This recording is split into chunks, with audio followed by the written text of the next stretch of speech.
Hello, you wonderful people. In today's video, we're going to be talking about 3 of my absolute favorite beauty related DIYs. For the first DIY, you're going to need Vaseline, any lipstick that's almost finished and through, an empty container, and a spatula. We're going to take our spatula and scoop out the remaining lipstick from the end. This is going to hardly take some time. You know, when you do this, you realize there's so much more product left inside, and it's actually pretty amazing. So I've emptied that out entirely. Now I'm going to take a spoon and take about 1.5 spoon of Vaseline and just mix both the Vaseline and the lipstick together. Next, we're going to take some hot water and place our bowl on top of it.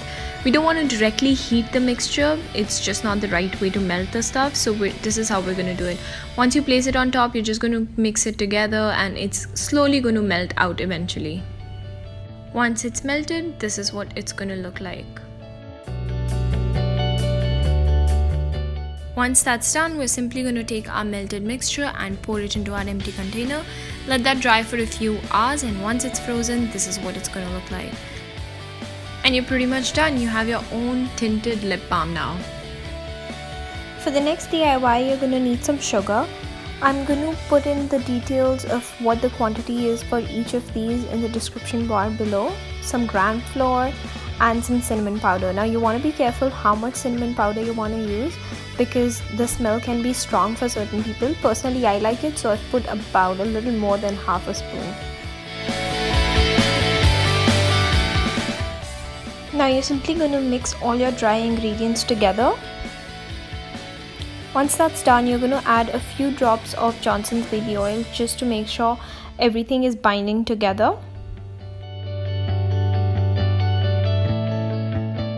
And in our last step, we're going to add some coconut oil into our dry mixture.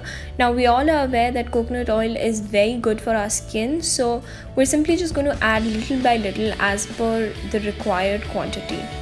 And then you're just going to add it into your container. This is what it's going to look like. This is definitely one of my most favorite DIY scrubs. It's so nourishing, but at the same time it removes your dead skin, and we know it's made of all natural products, so it's definitely something safe to use.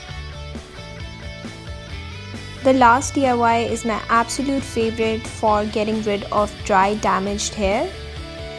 All you're going to do is mix 5 main oils, which are coconut oil, moroccan oil, olive oil, almond oil, and not to forget castor oil. You're simply going to mix all of these together. I've written the quantities of each of the oil down in the description bar. You can see it there, and all you're going to do is apply this oil on your hair, leave it for a couple of hours, maybe even leave it overnight, and you will definitely see, if you do it on a daily basis, your hair are going to get super smooth. And that's pretty much it. I hope you guys enjoyed this video. Please do give it a thumbs up and don't forget to share it. Thanks.